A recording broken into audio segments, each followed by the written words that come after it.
party, but inclusion is being asked to dance. So we kind of like that. So we use that often throughout the hospital. Once again, introducing the whole concept of the ally badges within. So if you want to wear that ally badge, this is what that active role entails. Demonstrate inclusion, be dedicated to self-education and self-awareness, be devoted to beginning a growth mindset, and identify as an individual that is safe and welcoming to all. So yes, it's an active role, but it's more of an active role within yourself than it is of anything else. So this is a little bit of a background on our DEI committee and some of the works that we have done over the past couple of years. We wanted the hospital to know what we're working on because not everybody is aware. This is a very powerful video on disability that I think would really, hit home for some folks. And then definition for cultural competency. Some more drill down of the different components of being diverse. This is a video on the growth mindset. So also eye-opening into looking at this from a wide lens. More discussion on the growth mindset. This is what it means to be an ally. These speakers are very, very powerful. So I do suggest you go through and watch these videos. They're all right off YouTube. Unconscious bias, we all have one. It's not something to be ashamed of, but it is something to be aware of. So speaking up to that is the only way to make progress, is one of her really powerful lines that I had called out on the slide. Another video on implicit bias. This is not doing the module justice, but anyway, I think you guys are kind of getting the idea here. And then we talk more about implicit bias and some of the, if you go to these Harvard tests, they're free. This is something our committee did when we were first kicking it off. We all went and took the implicit bias self-tests to see that even though we are people who are passionate about DEI causes, we have it's there, we have it. It kind of calls that to light. This talks about racial and gender bias. This talks about being colorblind, and that, it's not that you don't see the color, we need to recognize the color and differences. Some microaggressions. There's certainly more, but here's a few examples of both racial and sexual or gender based microaggressions. And then here's some of the partnerships that we've been working on that I just discussed when we were introducing ourselves. Another video on bystander training. So this is also eye-opening to, if there's something going on, who will actually step up and say something and who won't. So it's pretty telling. And then we talk about what we're doing internally. So, we did develop a zero harassment policy here at the hospital that is all encompassing to both DEI and sexual harassment and all other types of harassment. And that is managed by human resources. The mission and vision of our committee are both outlined here. And then we are an affiliate of Albany Med as of 2.5 years ago. So this is Albany Med's statement on diversity. So we wanted to include that. And then the last few slides, once again, talk more about our ally badge and what to do around that and how to get your ally badge and what it means to wear that ally badge. So that's the module. We have some resources here at the end, some hotlines and different internal resources for our staff, both using our employee assistance program if they were to encounter a situation that they were having a hard time with, reaching out to the DEI committee, because we are certainly a safe place that if anybody needed to come and talk or consult with us as a committee or privately, many of us are open to that. On the human resources, we talked about doing a secure Dropbox, but quite honestly, we already have this internally with a reporting risk hotline, I think it's called, right, Cine? Yes, it's the risk hotline. Any incidences can be reported through our secure risk hotline. So that's sort of, yes, we have it, but it's in an all-encompassing risk hotline. And then here's just some references that I used to help the module. So I know that was quick, but like I said, the module does a lot more justice if you go through it and watch the videos. It is important to note that, when Cassie and we're coming up with what to do for the DEI committee, I think it actually we started meeting in end of July of 2020. But the first couple of months of meetings, there were just a lot of people of, different genders, different races, different religions, just speaking their truth to what they've experienced in terms of marginalization. And so that helped us determine what needed to go into the module and for this. And we all had to read, a couple of books in order, as part of our growth process and our growth mindset. Because, as a woman of color or as a woman or as an LGBTQ, whatever somebody is, we need to recognize that while we may suffer some, we may unconsciously be by people. So that was something that we had to work around before we started getting into the nuts and bolts of, separating into committees to create a policy, to create, all the welcome signs, and to create, and Cassie seemed to create this module. So it wasn't just, we got together and started doing something like you normally do with the policy or group, right? We had to really reflect upon ourselves and look into each of our own individual person beliefs and determine, okay, how is best to get this message out to everybody? And this is the module that Cassie and the team came up with, which is really phenomenal. And when the videos, it is long. So it's not like the annual modules where you can click through, infection control, click through and say, yes, yes, yes, and answer all the questions.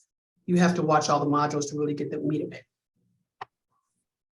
That's awesome. Thank you, Cine, and thank you, Cassie. I am going to, that's interesting. There are a couple people who have discussed the use of some of the assessment tools and the information that has been put out by Harvard. Also, the Harvard Business Review actually has become quite active on these things as well. And we were hoping to have one more presenter, Berkshire Farm Center. They are actually today at the DEI Summit being held in Albany for the capital region. But they will be sending us, and they will be sending that out to the group at large, some of the tools that they used, and that is one of the points that they brought. Thank you for that, Cine. That the first step was to get an idea of where are we at? What is our culture here? And I also will point out that some feedback that we've gotten from some agencies who are just or entities who are just starting this work is that they were kind of shocked at when they had their entity, employees of their entity go through, and it kind of came back as to, this is kind of the framework of the culture you currently have. They were pretty shocked because they thought that say some members of top management are all in, on the DEIB initiative, or, whatever. We help people. We're, some of these agencies are in that type of setting. And that is not, it turned out to not at all be the culture that was permeated through the organization. So that, I think, is pretty powerful and interesting. So we'll be getting information. So thank you for that. And then a question that came up was, will you be able, or are you willing or able to share your training so that people, or a way to give us what the videos were so that people would be able to watch them? Sure, yeah. We're happy to share the module with you. It's fine. Okay. I agree with you in terms of knowing what's happening within your walls, because Cine and I and other committee members, we know what's happening out there. We know there's microaggressions or encounters either among staff or with patients. We know what's happening. And something that we did last month was we met with our general management team, which we meet every month, but we got on the agenda and said that to leaders, we know this is happening. We know that you all as leaders of the organization are identifying it, seeing it, and knowing what to do about it. And that's kind of where we are at right now. And we also know that we want to provide our leadership team more training to know how to handle these situations. Great. And then Cassie and Cine, if you could put your name again and then a contact information. There are a couple like HHHN is looking at doing some DEI initiatives in the near future, so they would like more information from you both. And that, of course, will be shared in the minutes. Their contact information will be shared in the minutes as well. Great, thank you so much. And are there any, I think probably best to put questions in the chat, if any. And of course, we will have time at the end too. Okay. So thank you, Cine and Cassie. Next, we're going to move on to Dr. Duffy. She is the SUNY Adirondack, the president of SUNY Adirondack, and also is leading an initiative, a DEIB initiative. So I will hand off to you. Good morning, Dr. Duffy. Good morning, everyone, and thank you so much for having me today. You know, one of the great honors I have as a president of a college is to watch our alumni shine, and I just got to watch Cassie Moore shine as leading such an important effort with Cine at the hospital. So thank you, Cassie. You always make us proud. And so I appreciate looking around now at just boxes with people's names, but looking around and seeing some familiar faces, but also people that I don't know. So I'm really just pleased to be here to share a little bit of work that's been going on in another space, but on the same theme. So first of all, congratulations for the work that you're trying to accomplish as a collective. And I hope that the theme that you get from what I'm able to share is in the same vein, that we can't do this work in a vacuum and we can't do it singularly. It really involves collaboration across multiple entities, people, agencies, however way you want to describe your connection. So thank you for giving me the chance to share what we're doing. And Cassie, and I see Sue Corney on the call, a couple that are involved with this work as well. So you can keep me honest and make sure I'm sharing all the good work that's happening. So just to give you some context, SUNY Adirondack has been more intentionally working on diversity, equity, and inclusion and belonging for several years, similar to what many organizations do through committees. We have a diversity committee that's been active for the last 8 years or so. And, you know, that wanes sometimes based on leadership and who's involved. But in general, I think the college has, made some strong commitments to this work and how important it is for our students and our employees. And so, we felt like, although we're not perfect and we have work to do as well, one of the things that strikes us sometimes is when our students or our employees gather in the community that their experiences may not be positive, and we've been hearing that for several years.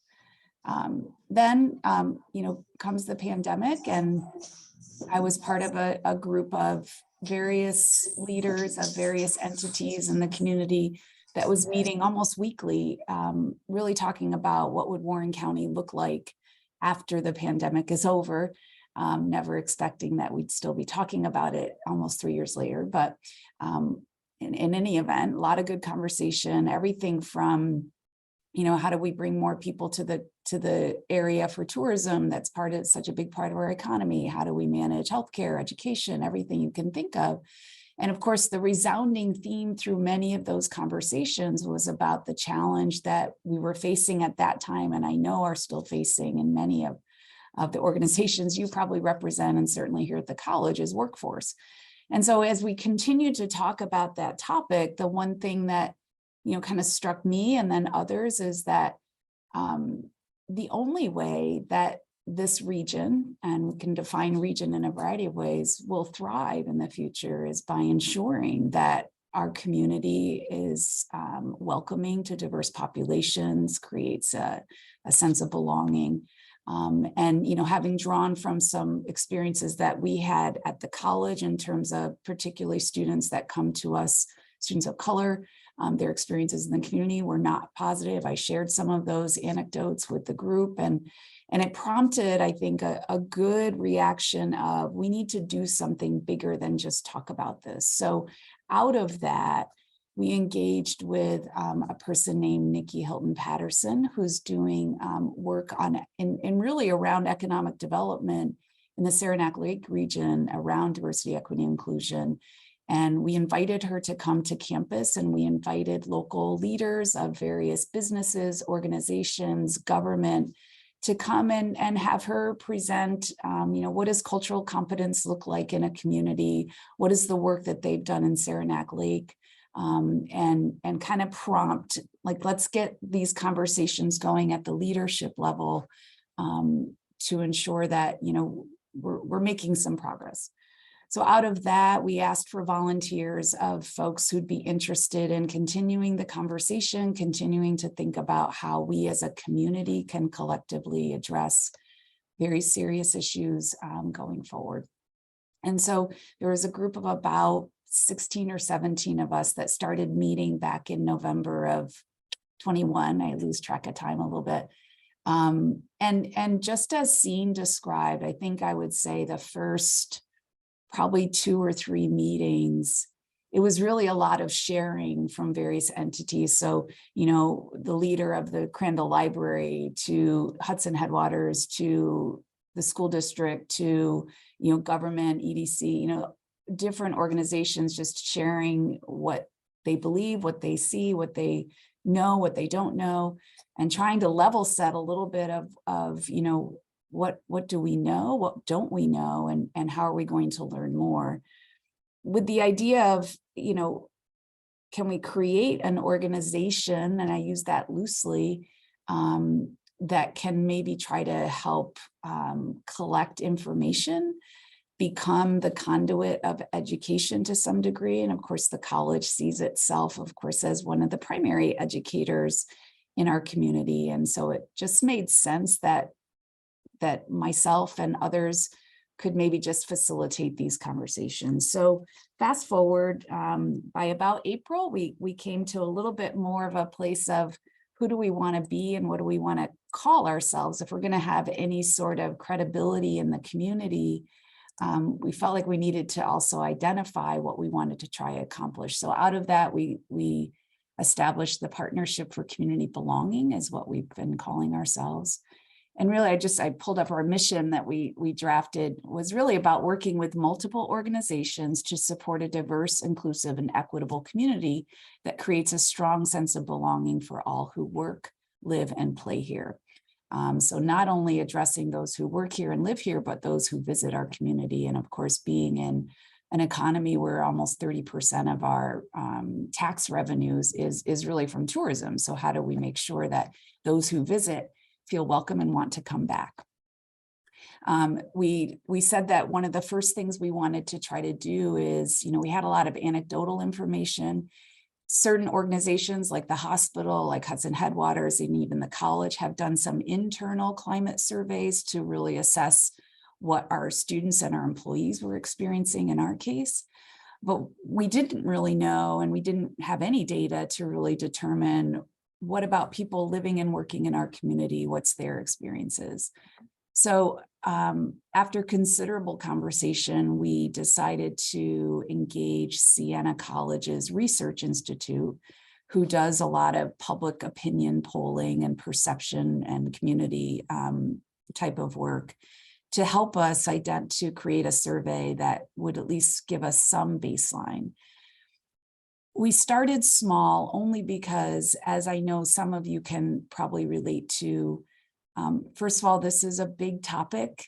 Anytime you get a group of varying organizations together, the bigger it gets, the harder it is sometimes to actually get some work going. It just, everyone has their passions. And so we wanted to keep it small at first, really lean on our larger employers as a conduit, as I described, to employees. So not to ask employers to implement a survey to assess the employee's experience at their employer. That's something they would determine on their own, but to utilize these larger employers to reach some employees, because we were trying to envision, how do you really get a community-wide survey out with any, with so many various ways you could do that. So we really focused in on the folks that had been involved in these conversations, asked if they'd be interested in facilitating the survey within their own employee base, and that's how we got started. So in late August of this year, we launched the survey. Sienna has conducted 800 phone surveys that had nothing, we didn't provide any data. They have their own system of how they can reach a demographic that would be broad and inclusive across our region, and had a series of questions about people's experiencing. And it really was kind of identified as a community well-being survey. So although there are questions very specific to issues that we specifically talk about when we think about DEIB in terms of discrimination and their feeling of belonging, but we also asked questions about, do you feel safe in this community? Do you feel like you can be successful in this community? And so it was a pretty broad-based type of survey, which was intentional. So they conducted 800 phone surveys.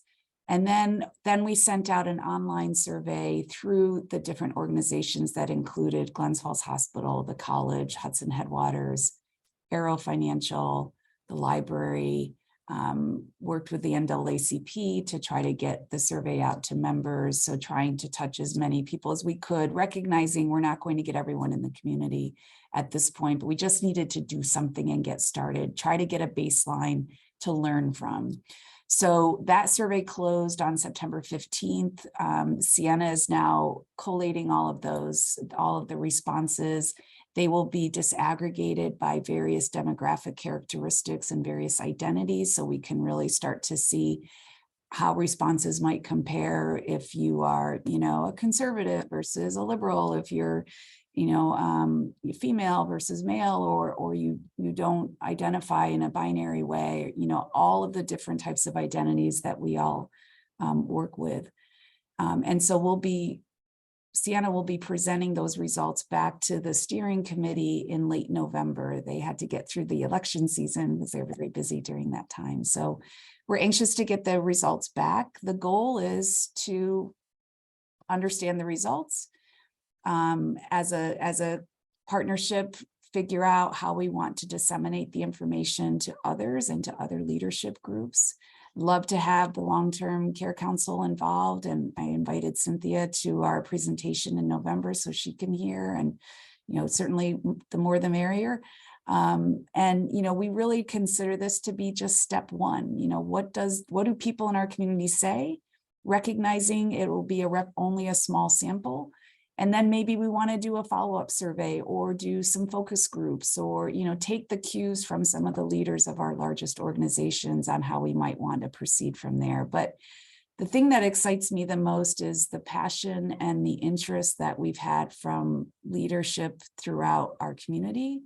And although we have a hill to climb, I think we all acknowledge that.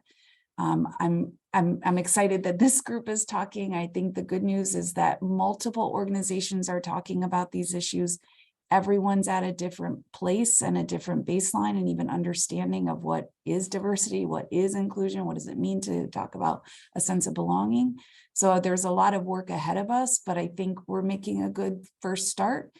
And we're building on what's been happening already in many organizations. And we want to, I think, we'll all be stronger if we can somehow figure out how to bridge some of those so that we're not duplicating efforts, but we're still able to make an impact on our community. So The college stands ready to do whatever we can in terms of being able to facilitate this, these conversations, but we don't own this. This is really about the community, and I'm only just continuing to be kind of the face of it, because someone's got to do a little bit of the legwork, and I'm perfectly fine with doing that. So that's what our group has been working on. I'd ask if Sue or Cassie in particular have anything they'd like to add, or you know, anything that I missed, and I'll give you a second if you want to jump on.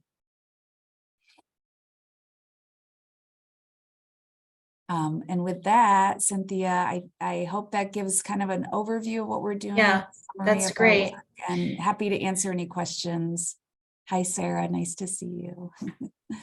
And then, so I will be attending the results that day. And then for the rest of the group, if it's okay, Dr. Duffy, maybe we'll discuss of how, you know, when there is a, you know, a way to, or, you know, you've come to the results and it's time to share, that we at the Long-Term Care Council, you know, we do have a newsletter that touches, you know, that reaches out to a lot of people. And then we ask them to share that within their organization. So we'd love to share that information when that time comes. Great, excellent, thank you. Great, thank you. Anything else I can share, or any questions I can answer? I am going to jump off because I do have to get to another meeting, but most people know how to get a hold of me, but I will put my email in the chat. So if you're interested in getting engaged in some way, we're open to more people. This is not meant to be here. We're talking about inclusion. We don't want to be excluding anyone, but so we're certainly happy if there's anyone else that would like to get involved. So I'll put my email in the chat, and I wish you all well. And those of you are all doing such amazing work to help our community in so many different ways. As I looked around to see all the different organizations, thank you for what you do. It means a lot to the health and well-being of our community. So thanks. Thank you very much. Thank you for taking the time today. I know you had a lot on your plate, so that's awesome that you were able to come. Thank you so much. Okay, and now we're going to move on to Sue Corney. She's the Executive VP of HR for Hudson Headwaters Health Network. And she's going to give more discussion on the CARES, DEI, and B task force through Hudson Headwaters. Good morning. Good morning. How are you? Great. How are you? Good. Thanks for having me. We are super excited to participate. You know, we have our great friends at Glens Hospital and SUNY Adirondack, and it's so nice to hear that there's so many of us working on things that are not just for our organization, but they're for the community. Hudson Headwaters, you know, we embarked, as many folks did a number of years ago, on DEI, and we started the journey with saying, you know, let's get a task force together and really have it a mix of different levels within the organization, physicians and patient services reps and social workers. And, you know, we kind of formed it. And then we talked a little bit about, well, what is it we're trying to achieve? And, you know, we loosely made a list of, you know, how do we make people feel more comfortable both working here and coming here? So we said, well, we really need to look at how we onboard and how we recruit and how we staff. Well, you know, even down to, do we have enough unisex bathrooms in all of our 21 health centers and all our other sites? Good news, yes, we do. Sharps containers, so that people that need sharp containers, that they're in all the locations. So we started small with different things. We looked at migrant workers and how do we get out the word that we are here for them. We're a federally qualified health center, so we will see anyone regardless of their ability to pay. I'm happy to say we took our mobile health unit out and we helped our migrant workers that were from Jamaica, and they needed to have COVID screenings and clearance to go back to their home countries. So we went up to the far north, to the Saranac Lake region, and we went up to Washington County to help those folks. But we look at all of the other social determinants of health that are also parts of inclusion, and it's poverty, and it's affordable housing, and transportation, and patient access, and food access to healthy food. So we're like trying to tackle all of those. In addition, elder care, we are going to open, we're the first federally qualified health center in the state of New York to open a PACE program, which many of you probably are familiar with, but it's a Pathways for Adult Care. And we will have that on our campus over at our Glens Family Health Center that's being built over on La Rose now. So one of the rookie mistakes that we made on our DEI initiative was we jumped in headfirst saying, we need to bring somebody on staff. That's the solution. We're fully committed. And lo and behold, we did bring someone on staff, and it worked out not so great. They were so passionate, but to the passionate, they weren't ready to meet our employees where they were, which is really important. We have a very homogeneous group of employees in the Adirondacks. We're not alone in that. So we quickly learned that really wasn't the right path. So we partner with Tangible Developments, and if anyone knows that group, they're out of Latham. Sujata Chaudhry is the president of the organization. I've known Sujata for over 20 years. We serve on the Red Cross together, a number of other things. And we really realized we don't know what we don't know. So let's get a proper group of people to come in and help us. And so what does that look like? It first started with, well, let's survey employees and find out where they feel we are as a network relative to inclusion and diversity and acceptance. And this is a year-long project that we've embarked on. So it's not a little thing, it's a big thing. We started in January and we're just finishing up, and that'll be the lead work will be done in December. We did focus groups. So we had focus groups that were all female. They were all people that identified as gay. They were all people that identified as Christian. They were employees that identified as Black. They're all these different focus groups, and people were free to speak up. I wasn't in these groups. It was all done outside by Tangible Developments. The survey was conducted by Siena College, like the one that the Community for Belongingness did. And then they're putting together a final report. And that report will guide us to say, here's where you are today, and here's the journey you're going to embark on. And I say journey because I equate it, sadly, to how long it took things to get smoking out of in the workplace and get it so that it's not an everyday and occurrence where people see it. And I hope it doesn't take that long, but just figuring out, well, where do we start from? What are some of the things that we can start to do as initiatives? You know, and as a sidebar, there are other things that we're working on. We worked on our strategic plan, and I don't know if people can see this, and you don't have to see the whole thing. This is our strategic plan as a network. These are the things that we're going to work on, but at the very base of it, we put our diversity, equity, and inclusion, saying really that's the lifeblood of what we're trying to accomplish, because we need to know how we make DEI part of our entire culture and our existence, and where we're making changes and how we're moving the needle. And we very much believe that this is a community effort. And that's why I sit on a number of boards in a number of other organizations. Childcare, you know, the list goes on of things that impact people from not being able to be included. So we hope to have that report done in December. It'll be presented to our senior leadership team, who is super engaged. Dr. Slingerland, our CEO and also a family physician, is instrumental in participating in our CARES task force and leading this alongside with me. We've also had a number of guest speakers come in from UVM and other organizations that have embarked on this. And I feel like many of us are in very similar states. We've done a lot of great training. The Glens Hospital, what a great training program they put together. We also did readings. If anyone hasn't read the book, How to Be an Anti-Racist, really a good read and eye-opening. And it helps uncover some of those unconscious biases sometimes that people have and don't think they have. But I think we have a longer way to go here in the Adirondacks. And Julie, we are challenged with our aging population. I heard, I was at the Warren County Economic Development annual meeting, maybe some of you were there, and we had an economist speak.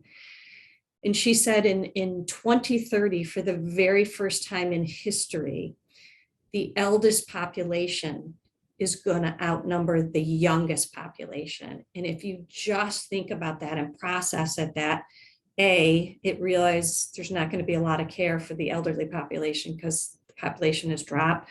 I think it went from people having 2.1 kids to 1.1 or none. And I'm old, so I can say this. When I was a kid, people had 4, 6, 8, 10 kids.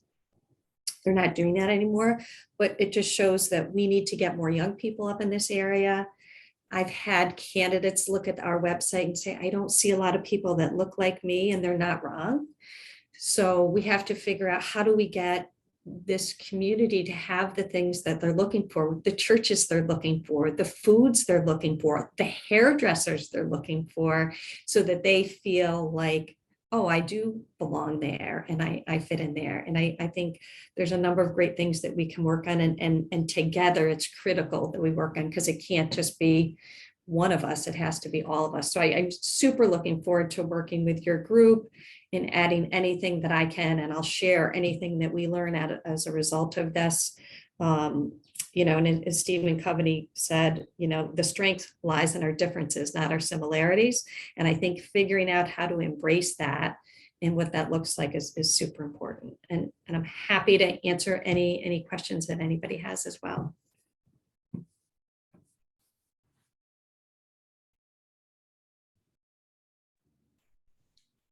Okay. And, as we continue chatting here, if anybody has, any questions or what have you, thank you so much for joining us today. You guys are doing a lot of great work, which is awesome. And, I think there are some, resounding themes in here for those of you joining us today, and those of you who are going to watch this when it's on video and posted, which is there are many who may not be aware of the fact that there is a lot that we need to do. And some of the feedback that I have heard from people from different organizations or in the community who are already beginning to work on these initiatives.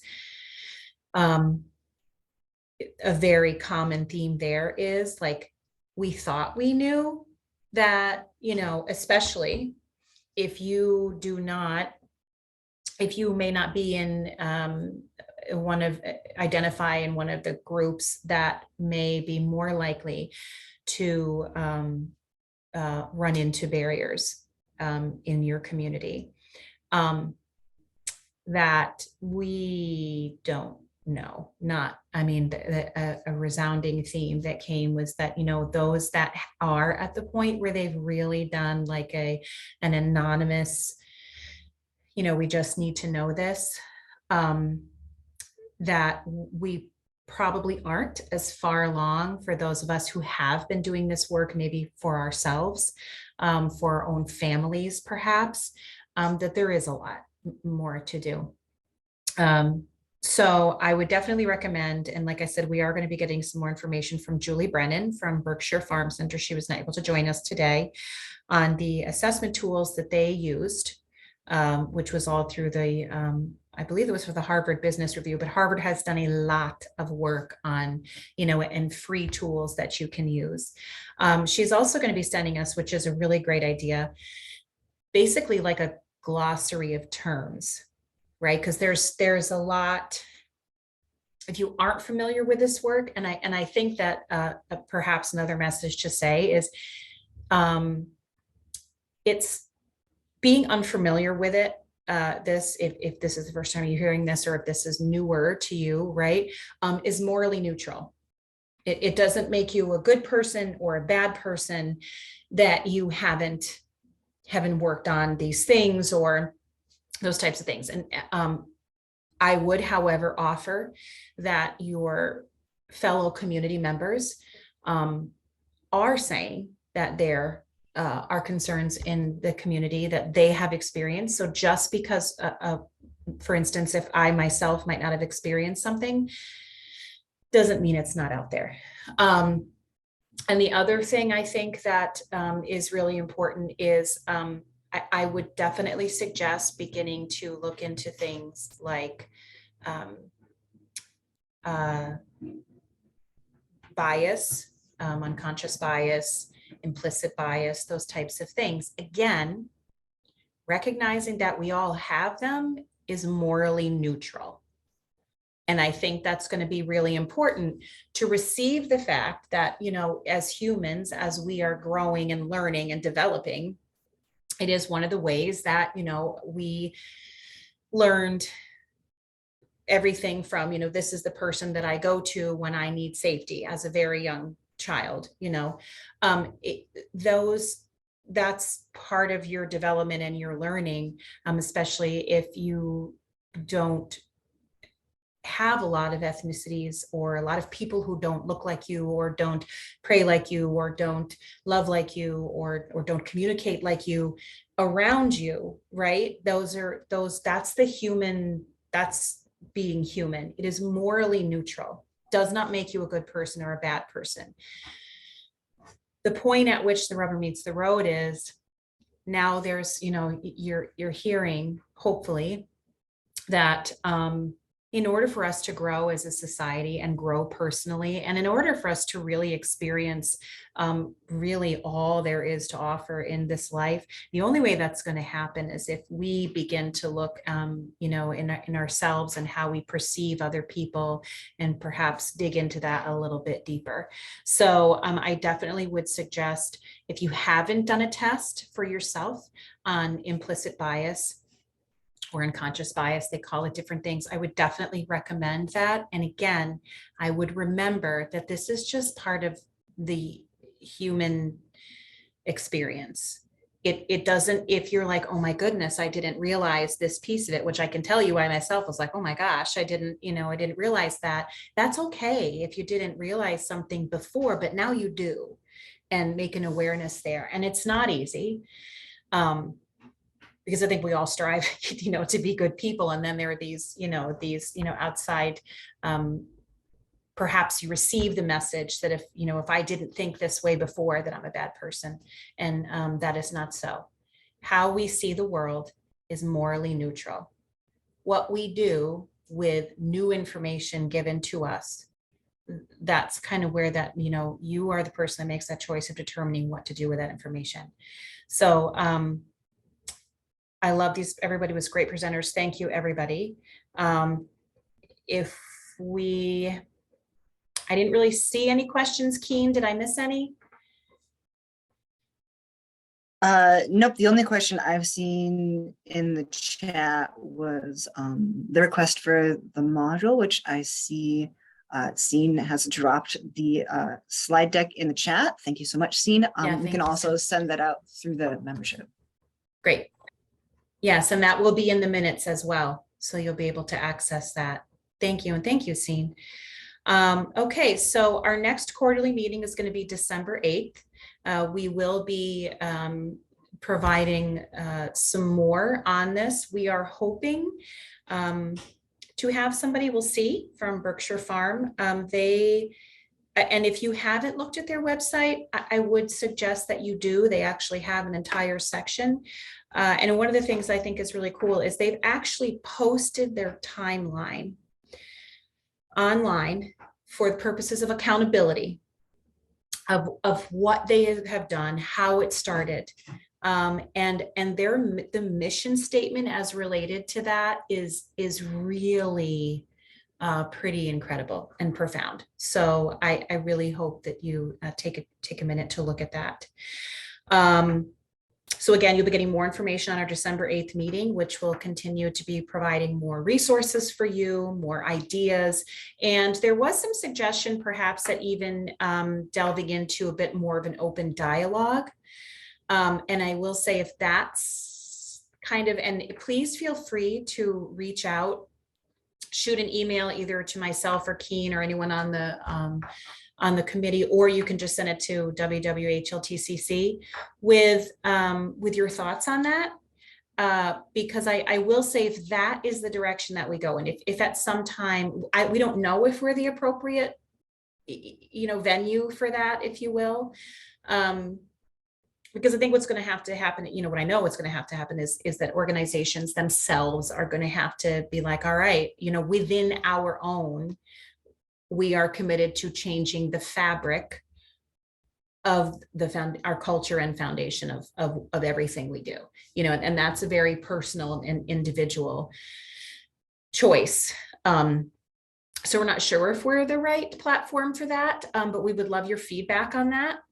So if you just want to shoot us an email on your feedback on that, if you will, we would really appreciate that. If we do at some point go into something along the lines of a more open discussion, per the suggestions of people who have kind of brought forward, here are the ways that we were like, oops, probably shouldn't have done that. Here are the rookie mistakes we made. If at some point there was some sort of open discussion and questions and really feeling comfortable being frank, we will not be recording that meeting to really allow people to know that it's a safe space. And we're not sure if this is the appropriate platform for that. That's just, something, that has been brought to us, whether or not that's an option. Okay, so now we're going to move on to agency introductions and updates. And I know Allison had some great stuff for us. So we're going to go ahead and give the floor to Allison. Good morning. Morning. How are you? I'm great. Thank you. Hi, everybody. My name is Allison Reynolds from the Council for Prevention. I'm an assistant director here. And I just wanted to give a quick update on a new team that we've developed as part of our suicide prevention coalition. We got a small mini grant. There were 3 given out through the entire state. So we were fortunate to get one because we were one of the only counties that had a coalition as well as a survivor support group going on. Many of them had dissolved during COVID, but Mia Adams, who runs ours in Glens Falls, had kept hers going virtually and now is seeing, back in person. So we applied for the grant through Mahani's. And so just to give a quick little overview of it, it's called the Loss Team. And it is a group of individuals that are trained volunteers that have had a loss in their life. Lost someone to suicide.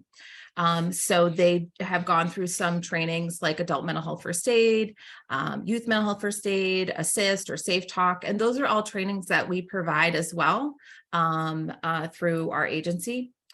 And then the team also has some professionals in the mental health field, and then some other individuals, from our agency as well. Jillian Knight is my co-coordinator with it. The team right now, we cover Warren and Washington County, and it is there for individuals who have lost someone to suicide. We know after someone who has lost someone, that time is very critical to get them resources. Many individuals don't know where to go. They don't know what to do next. They feel very alone and not connected to others. And it's a different type of loss than a loss to cancer, which High Peaks Hospice does amazing work, or, other illness, in the fact that it is a tragic loss. We hope in the future, once we get this off the ground and it's embedded, to also develop an overdose loss team, because we know that's such a huge issue as well. But we really need to get this set and see, what to do better and before we dive into that. I can't have the loss team go out to overdoses unless the family really wants it and believes it was a suicide, an overdose. But right now, the way to refer individuals is to just call the office. We've developed, and I'll send it out to this to Keen. We've developed a poster that has what the loss team is, and then it's got a QR code that brings it right to our little palm card. That the palm card is for individuals. You can have them at your agency. I went through a ton of them already to give out to law enforcement. So I'm just waiting on another printing right now. But if you want them, just contact me and I'll drop them off. but it's got some grounding activities and some, another QR code that brings you to all resources in the community for mental health as well as for the survivor support group. So I'll send those out. But like I said, it's made up of mental health professionals and volunteers with lived experience. I try to match, so if it's a loss of a spouse, I would try to match that type of loss with the volunteer. The team will go out, or they can do it virtually, whatever the individual or family wants, and really, help to connect them to resources much sooner. Many individuals that I talk to or that come to Survivor Day, in November, they may have had a loss and they haven't met another person who has gone through that experience in 10 years. All of those years of feeling alone and not knowing, what to do, or, the depression that can go along with that and the sadness. So it's really getting them connected, and also helping them to find other help, if it's help with cleanup teams, if it's help with, financial support, or, getting, what do I do next? How, burial services, all those questions that come with that type of different loss. We have a packet that they get to, just give it to them. And then if they, don't want anything, but in a year or two, they pick it up and say, okay, I'm ready to join the support group, then it's there and they at least have it. And so, yeah, the referral process is really just to contact us at our office, and that's all on the poster. And then from there, I would, call up and talk with the individuals. That's it. That's great. Thank you so much, Allison. And what will,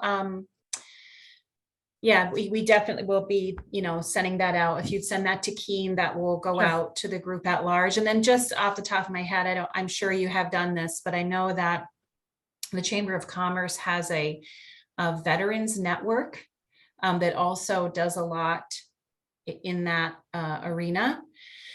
And so that might be a great group to touch base with, and and make sure that because they can disseminate them amongst a bunch of other groups, that they are connected with. That's a great idea. And because they just did the walk, I went to that, and they do a lot around that, which is great. Thank you, Allison. Hey, Allison, Stephanie, I just wanted to throw that out there. We did share that in our Community Connections edition, this past one that went out, and it did go out in the Long-Term Care Council digest as well. So just to we're trying to spread the word out as much as we can as well. It's a great program. So thank you. Thank you. Thank you, Stephanie. And then Sarah Duke-Majan had put in chat that she had some information. Good morning, Sarah. Hi, once I put the baby away, I can come on camera. So yeah, just a couple things. So for anyone who didn't attend, I am the Adirondack Rural Health Network Manager for AHI. We just had our 2022 North Country Leadership Summit. If you did not attend that, we did record all of the presentations and they're all archived on the YouTube page. I only control the YouTube page, so I have sent it to communications, but once it gets sent to communications and they actually upload it, I can let Cynthia know, or whoever's going to, Stephanie, one of you who's going to send out the newsletter, and then you can put that in there. So all those presentations will be available. And if you go to the AHI YouTube page, they're already available. And then the other thing, I don't know if you guys are familiar with our executive summary we put out in 2019 to 2021, but we just updated it. I have the paper copy that I was editing, but this is basically what it's going to look like. It just came, I'll leave it up, Sarah. I saw you putting the glasses on. It just got finished. So we just had them printed. Basically, as part of the Adirondack Rural Health Network, one of the other things we do is we partner with the public health departments and hospitals in our region to help them with their community health assessments that they have to do every 3 years. And so this plan, this summary has a lot of data that they include in their plan for each county. There's individual data. There's data for the overall HHHN region, my region, which covers Clinton, Essex, Franklin, Fulton, Hamilton, Warren, and Washington counties. So if you'd like a copy, I can definitely give you one. We will also have these archived on the website. Again, waiting on communications. So I'll let you know when that's up. And then the only other thing, as Cynthia mentioned before, everyone's presentations were fantastic today. ARHN, we write our work plan for the annual year, starting obviously January to December. I am working on the 2023 work plan, or starting to work on the 2023 work plan now that Summit is over. We plan on doing a lot of work with DEI, healthy food access. So I already took down the information that you've left in the chat, and I'll see the notes and stuff like that. But if there's anyone who would like to partner on any of that in the region, just let me know. I'll put my email in the chat as well, just because we love partnering people. We do not have any money, but we love partnering people to get it out there as much as we can. So thank you. And I'll put everything in the chat. Great, thank you so much. Emma from High Peaks Hospice. So just a quick update about a new group that we have. We had noticed that we've had more widowers and men seeking our support groups, and sometimes it can be difficult for them to seek those in groups that can be dominated by women. And so what we've started is every Tuesday, first Tuesday of every month, we have a group that's exclusively for men, run by one of our male volunteers. So it's really supposed to be a place where they can share emotions freely in a that sometimes we know that the patriarchy does not allow men to share those emotions in the same way. So really a great place for them. Really just started this Tuesday, and it's an open group, so anyone could come in anytime. If they're interested in joining, they would just call us. I can put our number in the chat as well, and they can get individual support. And somebody, just as a reminder, doesn't have to be have their loved one have died on hospice to access our bereavement services. Those are open to everyone in the community. Thank you. Awesome, thank you, Emma. And if you could put, do you have a flyer or anything to that nature yet? So I can send that out so that it can be included for the next newsletter. Yeah, and we'll also put it in the minutes because. Okay, perfect. You know, I'll send that then. Wonderful, thank you so much. Should I send that to Keen then? Yes, please. Okay, thank you. And then even if you don't have a bunch to share, but you just want to, we would love to see beautiful faces. So if anybody wants to turn cameras back on or just say hello, we would love that. We're trying really hard to keep some of that, you know, person to person. It's hard. So we'd love to see faces. So if anybody is interested in turning on cameras and saying hello, we absolutely love that. And you're welcome to just, we're just welcome to come and say hello to everybody.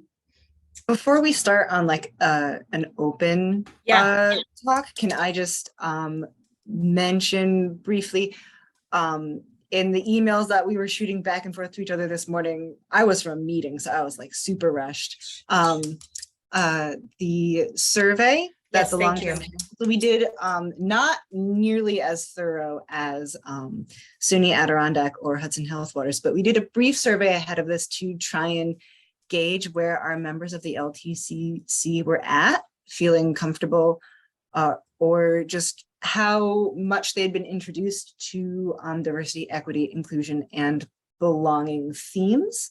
That email was sent out, I think, last week.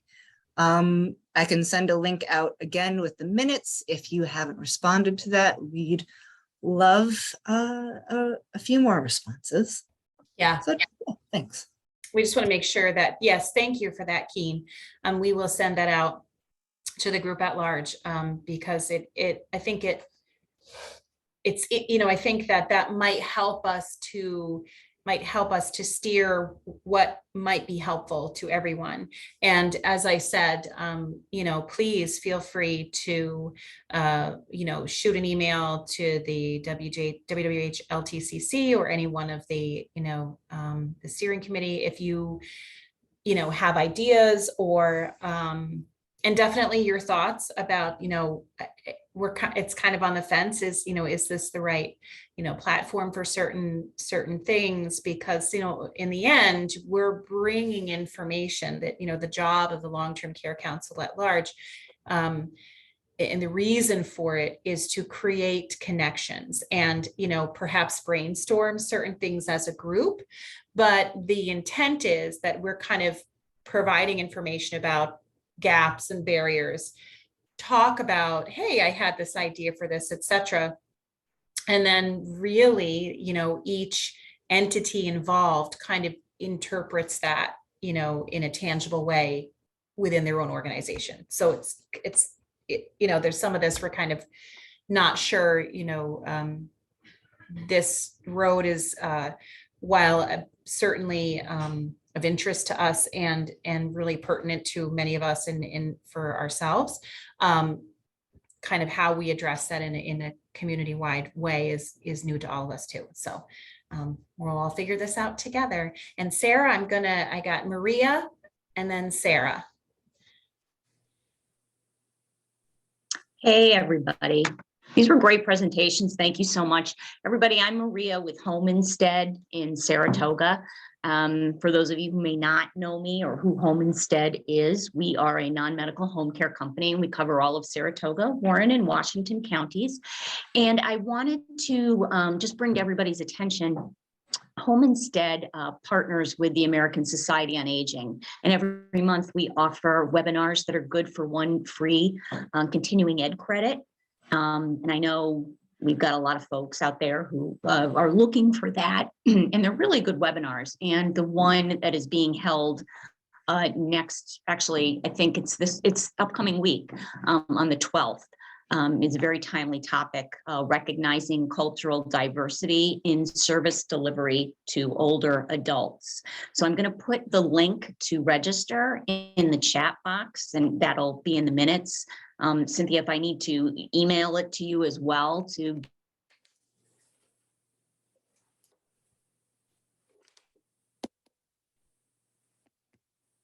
I think we're stuck a little. But yes, to watch it on the 12th. They have these up for us. Okay. Did I break up? It's telling me my internet connection's unstable. I apologize. no worries. But in any event, these webinars are up for a couple of months, so you can watch them when it's a time that's convenient for you. So I'll put that in the chat. And also just to let you know, and I've been getting out there and letting people know, we have staffing available. So if you are looking for home care staff, please give me a call and we can talk about it. And if we're not the right fit, hopefully, work with you on referring your client or patient elsewhere. But we're very pleased to say that we do have staff in the Glens Falls, Queensbury areas, as well as Saratoga. So thank you. That was it. Great. Thanks, Maria. Thanks for joining us this morning. Good morning, Sarah. Good morning, and thank you all for the presentations. I really thought they were great. A lot of info was out there and a lot of it is misrepresented. And I think this was really very good for everyone.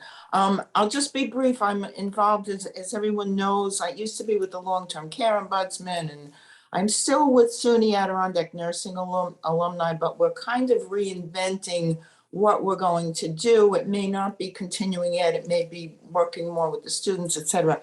So I have a new co-chair, and we'll be meeting with the nursing department, with Kim soon, and with the foundation. We've had a few meetings already. Her name is Sarah Bunzy, and she's a nurse and an alumni. She was she graduated and is now with Saratoga Hospital Women's Health. She's director there. So I will introduce her to all of you when she's available. In the meantime, I'll be passing on information. So anybody that wants to join the alumni, please do so. Nothing's required. You just give your name and we'll send you an email or a newsletter when anything's going on. Second of all, the Patient Advisory Committee is now what I'm part of. It only meets twice a year. I'm part of that population that's aging right now. So I have these chronic things going on and have to kind of divide my time. But they only meet twice a year. They are wonderful. They take every single suggestion, comment, and you know, it may be the diversity issue may be something that can deserve more comments, that can go to that committee. It's the patients that we have to talk to too. A patient and involved in organizations, but a lot of people aren't. And I think it's up to us to pass all that information on. Anybody that wants to join the patient advisory committee and who is a patient over there, just call them and call the main office and they will let you know. If that's wrong, please, anybody advise me. And the other thing is the hospice, High Peaks Hospice is wonderful also. So anybody that wants to volunteer with them, I'm still on the quality committee and we meet quarterly. So some of the things that we can do are just, you know, not an everyday type thing, but it does bring the information out to the community. And thank you all. I appreciate all that you do. Wonderful. Thank you, Sarah. You're welcome. Yeah, that was great. Thank you. Let's see. I don't know if there's anybody else, or you can even just turn on your camera and say hello, where you're from, if you'd like, especially if you haven't been to one of our meetings or haven't been in a while. Anybody? Hi, Cynthia. It's Stephanie. Hey. I just wanted to throw out there that the Washington County Office for Aging is having their, oh my goodness, their Health and Wellness Fall Festival tomorrow. All right. Yes. Kingsbury Fire Department. So that's from 10 to 3. There's $5 to-go meals, which would be pulled pork, coleslaw, baked beans, and then we're highlighting obviously health and wellness topics as well as the Medicare open enrollment. So we'll have a lot of insurance companies there to discuss Medicare open enrollment and Medicare Advantage plans. There's going to be the vaccine clinic, the Moderna booster, door prizes, raffles, the flu vaccine is going to be there as well. So just come and enjoy and help us have a good time. Get some information out there. So awesome. Thank you, Stephanie. Yep. And today was great. So thank you everyone that participated. It was awesome. Totally agree with that for sure. Okay. All right. Well, everybody, feel free to turn on your cameras to wave a goodbye as you're leaving. And it was really great to see everybody, even if we can only see each other on a camera. We're really excited about the next meeting to come. And if you have anything that you would like to go to the Long-Term Care Digest, you can email Keen. You can also email wwhltcc@gmail.com as well. All right, everybody. It's so good to see you. I hope you all have a great day. You too. Bye, Thank everybody. you. Thank you, Bye, Cynthia. Thank you. Awesome Thank meeting. you.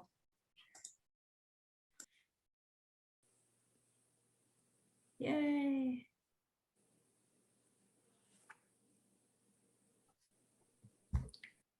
See you later.